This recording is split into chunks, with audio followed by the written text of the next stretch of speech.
ሰላም ጤና ይስጥልን ውድ የዜና ላፍታ ተከታታዮቻችን የዕለተ ቅዳሜ ዜናችን ነው። ከሁሉ አስቀድመን አክብሮታዊ ሰላምታችን ይድረሳችሁ ብለናል። ለሰዓቱ የመራረጥናቸውን ዜናዎች ይዘን ተገኝተናል። አንኳር ጉዳዮችን በማስተዋወቅ እንጀምራለን። ወደብ የሚጠላ የለም። ፕሮፌሰር መራራ ጉዲና በሀሳቡ ላይ ቅሬታ እንደሌላቸው የገለጹት ፕሮፌሰሩ ጥያቄው የተያዘበት መንገድና የተገባበት መንገድ አንዳንድ ጊዜ እኛ በምንፈልገው መንገድ አይሄድም እንጂ ወደብ የሚጠላ የለም ሲሉ ተደምጠዋል። አክለውም ስለ ሽግግር መንግስቱ ያነሱት ሀሳብ አለ።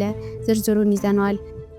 ከቀበሌ ነዋሪ መታወቂያ ውጭ ሌላ መታወቂያ ይዞ መንቀሳቀስ ተከልክሏል። የትግራይ ክልል ሰላምና የጸጥታ ቢሮ የመቀሌ ከተማ ነዋሪዎች መታወቂያው በሁሉም አካባቢዎች ተሟልቶ ባልተደረሰበት ሁኔታ ይህን መሰል አስገዳጅ መግለጫ ማውጣት ተገቢ አይደለም ሲሉ ድምጻቸውን አሰምተዋል።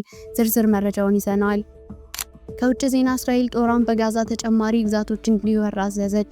የእስራኤል መከላከያ ሚኒስቴር ሐማስ የተቀሩትን ታጋቾች በሙሉ እስካለቀቀ ድረስ ወታደሩ በጋዛ ተጨማሪ ቦታዎችን እንዲወር እንዲሁም የተወሰኑ ክፍሎችን በቋሚነት እንዲይዛቱ በዚህ መረጃ ላይ ከፍተኛ ዳሰሳ ስለምናደርግ አብራችሁን ቆዩ። ተያያዘ ዜና እስራኤል የጋዛ ብቸኛውን የካንሰር ሆስፒታል አወደመች። እስራኤል በጋዛ አጠናክራ በቀጠለችው ጥቃት የጋዛን ልዩ የካንሰር ሆስፒታል ማውደሟ ተሰማ። አክለንም የጋዛ ጤና ሚኒስቴር በዚህ ላይ የሰጠውን መረጃ ይዘናል። እስከ ጥንክራችን ፍጻሜ አብራችሁን ቆዩ በማለት ቻናላችን ላይክ፣ ሼር እና ሰብስክራይብ በማድረግ እንድትከታተሉን አክብሮታዊ ግብዣችን ነው። አሁን በቀጥታ ወደ ዝርዝሩ እንውሰዳችሁ። ወደብ የሚጠላ የለም። ፕሮፌሰር መራራ ጉዲና ከአምቦ ሁለተኛ ደረጃ ትምህርት ቤት ጀምሮ 5 አስርት ዓመታት በላይ በኢትዮጵያ ፖለቲካ ውስጥ ተሳታፊ ናቸው። በአዲስ አበባ ዩኒቨርሲቲም ለረጅም ዘመናት በፖለቲካል ሳይንስ መምህርነት አገልግለዋል። የኦሮሞ ፌዴራልስ ኮንግረስ መስራችና ሊቀመንበር ፕሮፌሰር መራራ ጉዲና ባለፉት 50 ዓመታት በተቃዋሚ ፖለቲከኛነት በመዝለቁ ተስፋ የሚያስቆርጡ ሁኔታዎች አልፎ አልፎ ቢገጥሙኝም የህዝቡን ስሜት እያየሁ እኔም ተመልሼ ወደ ትግል ገባለሁ ብለዋል። አንዳንድ አጋራት ከዚህ በላይ ተስፋ አስቆራጭ ሁኔታዎች ውስጥ ሆነው ታግለው ውጤት ያመጡ መኖራቸውን በረጅም ዘመን ትግሉ ተስፋ እንዳይቆርጡ እንዳደረጋቸው ይናገራሉ። ለአብነት ያህልም ደቡብ አፍሪካን ይጠቅሳሉ። እነ ዋንዴላ 27 ዓመታትን ጭምር በመታሰር ነው ያን ሁሉ ውጤት ያመጡት ያሉት ፕሮፌሰር መራራ ተስፋ የሚያስቆርጥ ሳይሆን ትግሉ ተጠናክሮ የሚቀጥልበት ሁኔታ ላይ የሚገኝ ይመስለኛል ሲሉ አክለዋል። የሰሞኑ አበይት መነጋገሪያ አጀንዳ ከሆኑ ጉዳዮች መካከል የባህር በር ጉዳይ ይነሳል። ፓርቲያቸው የወደብ ጉዳይን በተመለከተ አቋሙም እንደሆነ ተጠይቀውም ጥያቄው በተያዘበት መንገድና የተገባበት መንገድ አንዳንድ ጊዜኛ በምንፈልገው መንገድ አይሄድም እንጂ ወደብ የሚጠላ የለም ብለዋል። ፓርቲያቸው ኦፌኮ ከአንድ ወር ግድም በፊት ከኦሮሞ ነጻነት ግንባር ጋር በመሆን ይፋ ባደረጉት መግለጫ በኦሮሚያ ክልል የጋራ ሽግግር መንግስት ያሉት እንዲመሰረት ከተለያዩ ማህበረሰብ አካላት አደራ መቀበላቸውን ገልጸው ነበር።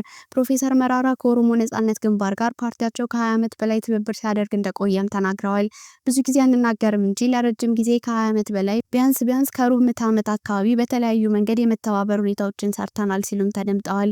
ላለፉት 5-6 ዓመታት ደግሞ መሰረታዊ የሆኑ የኦሮሞ የኢትዮጵያ ፖለቲካ ጥያቄዎች ላይ ያለንን አቋም አስቀምጠን በዚህ ላይ በጋራ ለመታገል ወሰነን ከ10 በላይ በሚሆኑ መሰረታዊ ጉዳዮች ላይ አብረን ለመስራት ተስማምተን ተፈራርመን ነበር ትግሉን የቀጠልነው ሲሉም በሁለቱ ፓርቲዎች መካከል ያለውን ግንኙነት አብራርተዋል። ስለ ሁለቱ ፓርቲዎች የጋራ ግባቸው ተጠይቀው ለኛ ያው ዴሞክራቲ ኢትዮጵያን ዴሞክራቲ የኦሮሞ ክልል አስተዳደር እንዲፈጠር ነው፣ ሌላው የህዝባችን መብትና ክብር ነጻነት ለማስመለስ እንጂ ከዚህ የተለየ እንከን የለንም ሲሉ መልሰዋል። ከቀበሌ ነዋሪ መታወቂያ ውጭ ሌላ መታወቂያ ይዞ መንቀሳቀስ ተከልክሏል። የትግራይ ክልል ሰላምና ጸጥታ ቢሮ የትግራይ ክልል የሰላምና የጸጥታ ቢሮ ከቀበሌ ነዋሪ ማረጋገጫ መታወቂያ ውጭ በሌላ መንቀሳቀስ ይከለክላል ሲል ያወጣውን መግለጫ አነጋጋሪ ሆኗል። መግለጫውን በማስመልከት ፋይዳ፣ ፓስፖርት፣ የባንክ ደብተር፣ የተለያዩ የመንግስትና የግል መስሪያ ቤት መታወቂያዎችን ዋጋው የማያሳጣ ልክ ያልሆነ መግለጫ ነው በማለት አስተያየት ይሰጣሉ። ከነዋሪዎች ገንዘብ ለመሰብሰብ ከማለት ውጭ የሚተገበር መግለጫ አይደለም ያሉም አልጠፉም። በክልሉ ወጣቶች ያለውን የሚታየውን ሰፊ የለውጥ ተነሳሽነትና ፍላጎት ለማዳከምና ለማፈን ያለመ ነው የሚል ጠንካራ አስተያየትን ያንሸራሸሩ ወጣቶችም አሉ። የክልሉ የሰላምና ጸጥታ ቢሮ ያወጣው መግለጫ የቀበሌ ነዋሪ መታወቂያ ተዘጋጅቶ ለእደላ ዝግጁ መሆኑንና ነዋሪው እየወሰደ እንደሆነ የሚያመላክታል። ከቅርብ ጊዜ በኋላ ያለ ቀበሌ የነዋሪ ማረጋገጫ መታወቂያ ሌላ መታወቂያ ይዞ መንቀሳቀስ ስለሚያቆም ሁሉም ነዋሪ ተገቢውን ነገር አሟልቶ ወደሚኖርበት የቀበሌ አስተዳደር በመሄድ መታወቂያ መያዝ ይኖርበታል ይላል መግለጫው። የመቀሌ ቤተሰብ አባል የክልሉ የሰላምና የጸጥታ ቢሮ መግለጫን ለማረጋገጥ ወደ ተወሰኑት የመቀሌ የቀበሌ መስተዳደሮች ተዘዋውሮ እንደተመለከተው የተባለው የነዋሪ መታወቂያ ተሟልቶ አልቀረበም። የመቀሌ ከተማ የአንድ የቀበሌ አስተዳደር በሰጡት አስተያየት ቢሮ የሚለውና መሬት ላይ ያለው አይገናኝም።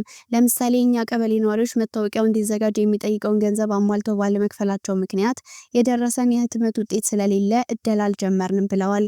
ከጦርነቱ በፊት ለነዋሪዎች ሲሰጥ የነበረው የወረቀት የነዋሪዎች መታወቂያ ካርድ ወደ ዲጂታል ለማሳደግ ሲደረግ የነበረው እንቅስቃሴ በመቋረጡ ምክንያት ነዋሪዎቹ ከጦርነቱ በኋላ ለተለያዩ ስራዎች ማሳለጫ መታወቂያ አጥተው ሲጉላሉ ማየት የተለመደ ነው። ከቅርብ ጊዜ በኋላ በክልሉ አገልግሎት መስጠት የጀመረው የፋይዳ ዲጂታል መታወቂያ እንዲሁም የአዲስ ፓስፖርት ያለና እድሳት ችግሮቻቸውን በመጠኑ ሊያቃልልላቸው ችሏል። ወደ ውጭ ዜና ስናልፍ እስራኤል ጦሯ በጋዛ ተጨማሪ ግዛቶች እንዲወራ አዘዘች። የእስራኤል መከላከያ ሚኒስቴር ሐማስ የተቀሩትን ታጋቾች በሙሉ እስካለቀቀ ድረስ ወታደሩ በጋዛ ተጨማሪ ቦታዎችን እንዲወር እንዲሁም የተወሰኑ ክፍሎችን በቋሚነት እንደሚይዛቱ እስራኤል ካትስ የሀገራቸው ወታደሮች በጋዛ የጀመሩትን የእግረኛ ጦር ጥቃት በህይወት ያሉና የሞቱ ታጋቾች እስኪመለሱ ድረስ አጠናክረው እንደሚቀጥሉ ተናግረዋል። በጋዛ ከሚገኙ 59 ታጋቾች መካከል 24ቱ በህይወት አሉ ተብሎ የሚታመን ሲሆን ሁለተኛው የተኩስ አቁም ስምምነት ላይ የተደረገው ድርድር ውጤት ባለማሳየቱ ጣፋንታቸው አጠራጣሪ ሆኗል።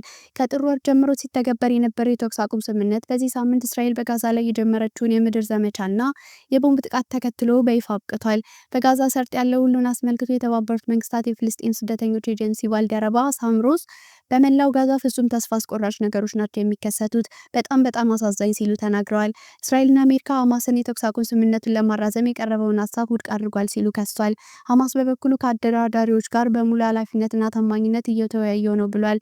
ይሁን እንጂ ካትስ አርብ ዕለት በሰጡት መግለጫ ሐማስ በእንቢታው በቀጠለ ቁጥር በእስራኤል ስር የሚቆየው ግዛት እየጨመረ ይሄዳል ብለዋል። ካትስ አክለውም ሀገራቸው አሁን በዩናይትድ ስቴትስ ልዑክ ስቲቭ ዊትኮፍ የቀረበውን ምክረ ሀሳብ ላይ በህይወት ያሉና የሞቱት ታጋቾች በመካከል የተኩስ አቁም ኖሮ በሁለቱ ዙሮች መልቀቅ በሚለው ሀሳብ ተስማምታለች ብለዋል። ካትስ ታጋቾች እስኪለቀቁ ድረስ ሐማስ እስኪሸነፍ ድረስ በአየር በባህርና በየብስ ውጊያዎችን በማድረግ ትግሉን አጠራክመን እንቀጥላለን ሲሉ ጽፈዋል። የመከላከያ ሚኒስትሩ በተጨማሪ እስራኤል የዩናይትድ ስቴትስ ፕሬዝዳንት ትራምፕ በጋዛ ነዋሪዎች በፈቃደኝነት የማዘዋወር እቅድ ተግባራዊ ታደርጋለች ብለዋል። ትራምፕ ሀገራቸው የጋዛ ሰርጥ እንደገና እንድትገነባና 2 ሚሊዮን ፍልስጤማውያን በዘላቂነት ለማንሳት እንደሚፈልጉ ተናግረው ነበር። የፍልስጤም ባለስልጣንና ሐማስ ጋዛ አትሸጥም ሲሉ የመንግስታቱ ድርጅት በበኩላቸው ማንኛውም ዜጋ ከሚኖርበት ግዛት በግዳጅ ማፈናቀል በዓለም አቀፍ ሕግ የተከለከለና ከዘር ማጽዳት ጋር አቻ ነው ሲሉ አስጠንቅቋል። ተያያዘ ዜና እስራኤል የጋዛ ብቸኛውን የካንሰር ሆስፒታል አወደመች። እስራኤል በጋዛ አጠናክራ በቀጠለችው ጥቃት የጋዛ ልዩ የካንሰር ሆስፒታል ማውደሟ ተሰማ። የጋዛ ጤና ጥበቃ ሚኒስቴር በጋዛ የነበረውን ብቸኛ የካንሰር ሕክምና ማዕከል ማውደሟ አስከፊ ወንጀል ነው ብሏል። የእስራኤል ጦር በበኩሉ የካንሰር ማዕከሉን ያወደመው የሐማስ ታጣቂዎች በቦታው ላይ ይንቀሳቀሱ ስለነበር ነው ሲል አስታውቋል።